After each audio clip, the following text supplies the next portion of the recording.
Our Thanksgiving Day breakfast, Joe wanted biscuits and gravy, so I got fresh sausage from Tony's Slaughter Farms yesterday. I'm frying up.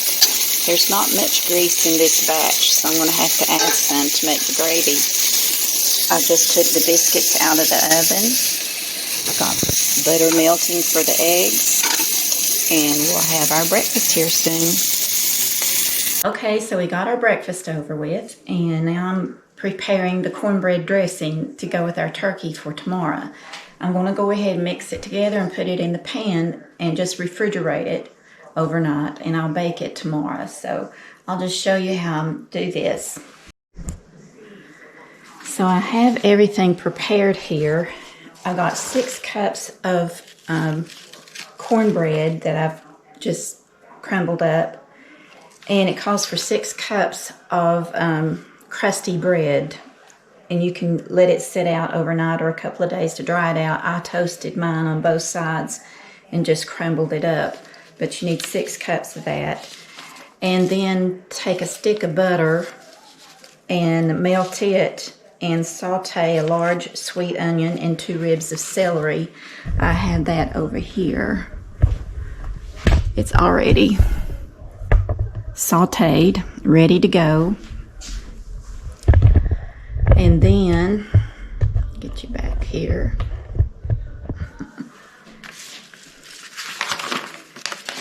You use 1 can of cream of chicken soup with herbs and 3 eggs, beaten, large eggs, 3 large eggs. And I have all of my seasonings in here, and that consists of 1 tablespoon of dried sage, 2½ teaspoons of poultry seasoning, 1 teaspoon of salt, 1 teaspoon ground black pepper, 1 teaspoon of garlic powder, and a teaspoon of onion powder. And you also use a 32-ounce box of chicken broth. So now we're just going to assemble all this. I'm going to bring my sauteed onions and celery and butter and add to this bowl of the bread.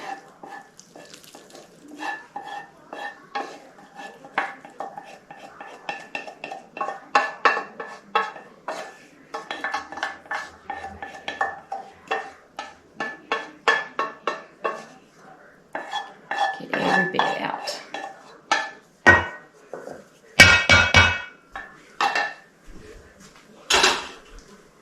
And I'm going to dump in the 3 large eggs.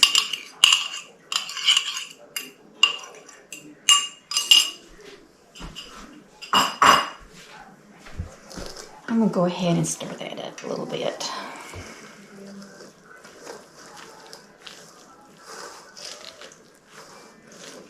Get that worked down in there some. This bowl is just barely big enough.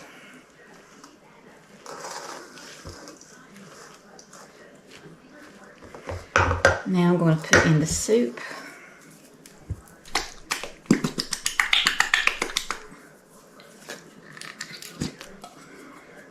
Little trick, just bend the side of it and it usually will just slide right out.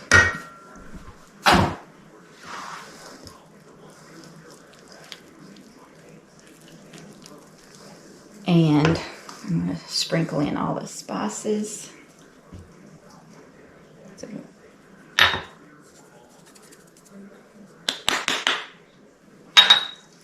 And seasonings, and then I'm going to start pouring in the broth. Now a lot of people use their hands and mix this together, but I'm just the type that I like to keep my hands out of the food. So I'll add a little bit of this. Maybe half of it to start with and get it mixed up.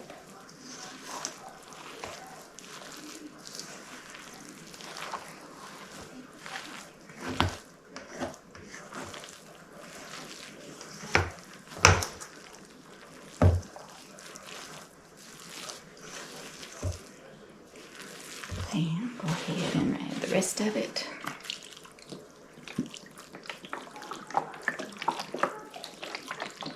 You don't want the dressing to be dry. You want it very moist.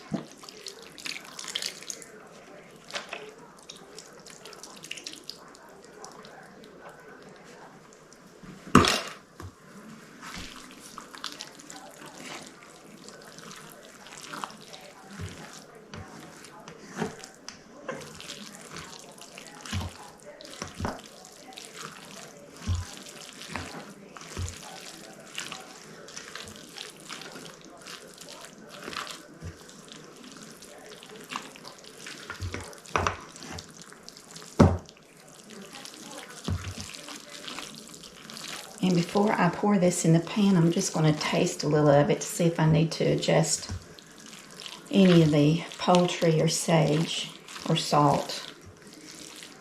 But I think I got plenty in here.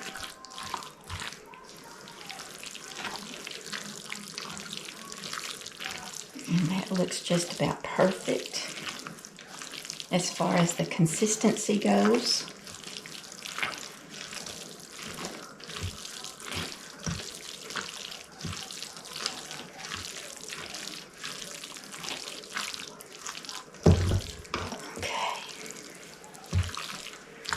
Let me take just a little taste.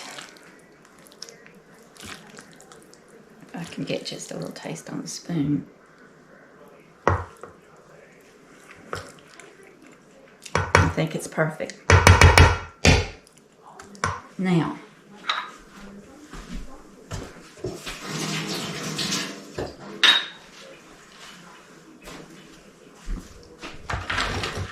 I buttered a 13 by 9 by 2 pan,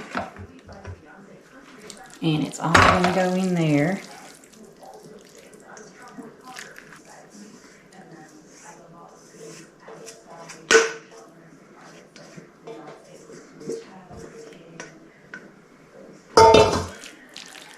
Now let's just spread that out evenly.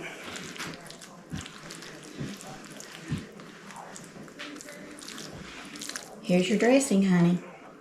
Okay.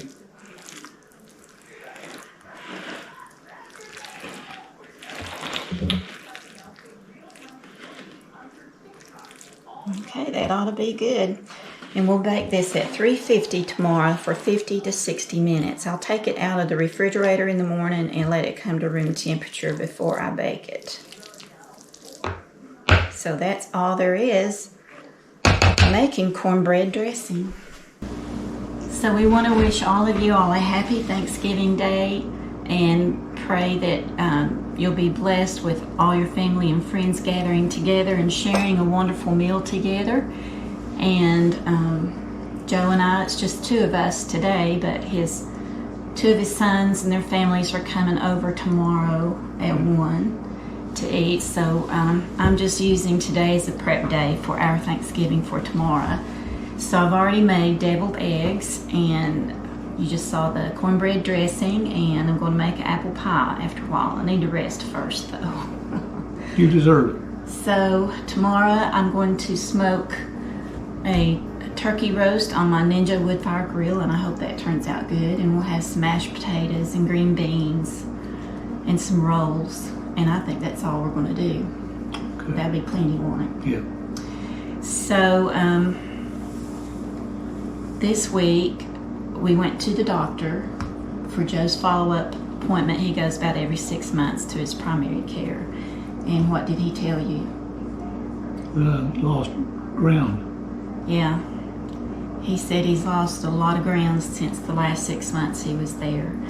And he's encouraging him to use a cane now to walk, because he says most of all of his Parkinson's patients, once they reach this stage, they start falling a lot. And we certainly don't want Joe to be falling anymore, do we? No. So you're going to use the cane? Well, I'll see what it looks like out there. If we get out and go anywhere around the house, he's okay. I think he's got several things to hold on to when he walks if he needs to. Do you agree? I agree, but still, like I said, the doctor said it could change, and you heard what he said. Yeah, so. when you feel like you need it, you're going to grab it even around the house. Right. Because we don't want you to fall. Correct. So He increased one of his medications, and I think it's helped already. Do you feel a little better? Yesterday you seemed like you had more of an appetite and you ate really good, and you first had a headache, but after taking your Tylenol it kind of went away, didn't it? Yeah. And you were awake more throughout the day, more alert. Did you feel like you felt any better than what you had been? Well, you hadn't been treating me very good, so that had an impact on it. So now I'm feeling sorry for you and treating you better. Yeah. Is that what's going on? Okay, so continued prayers for Joe. He appreciates it. Yeah. And anything else we need to say, or what we've been up to? Not much, has it? No, not really. Been pretty cool here today, off and on. Yeah, today started out rainy, it's windy, and I think it's in the 50s today.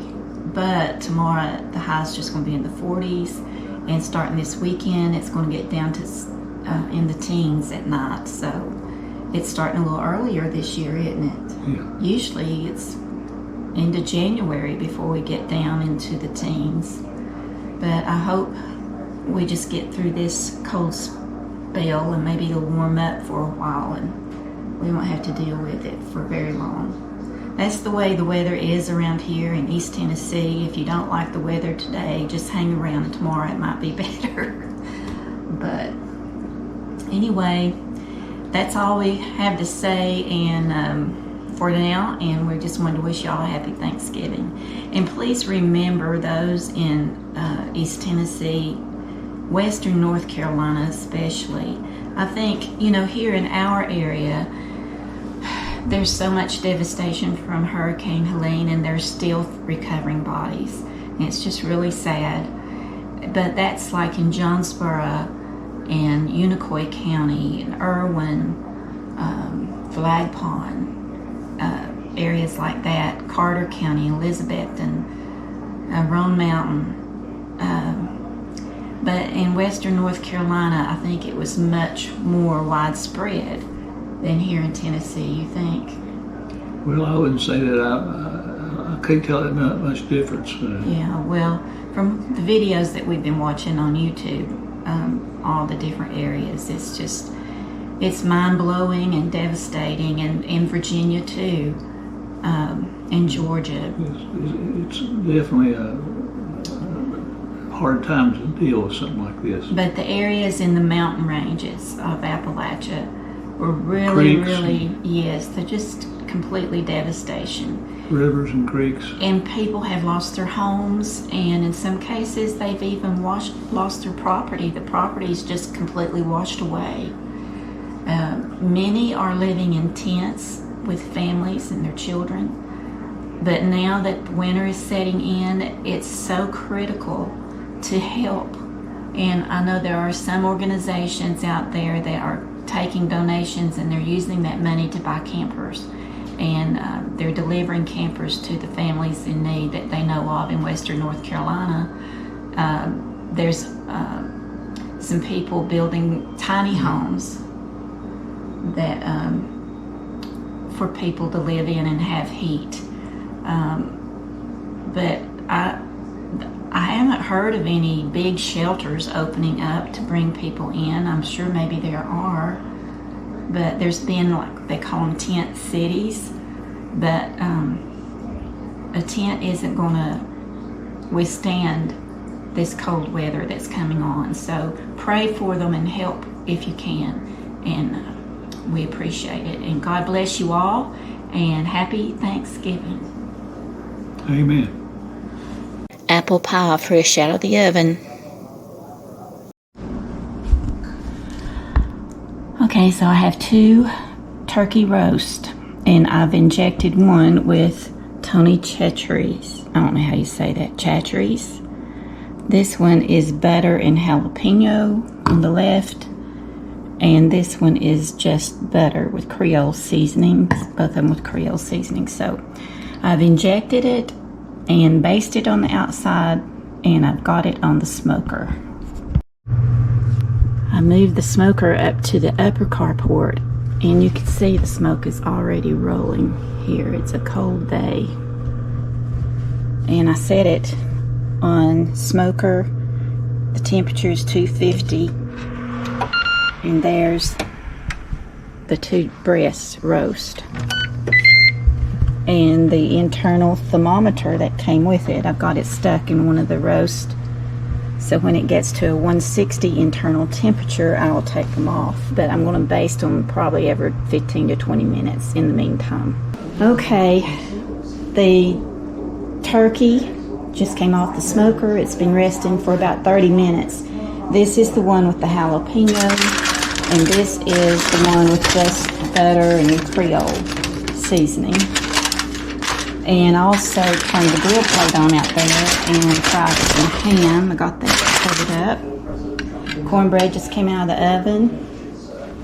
And we have dressing, hot. And over here we've got yams, green beans, gravy, corn, mashed potatoes. Those pickled beans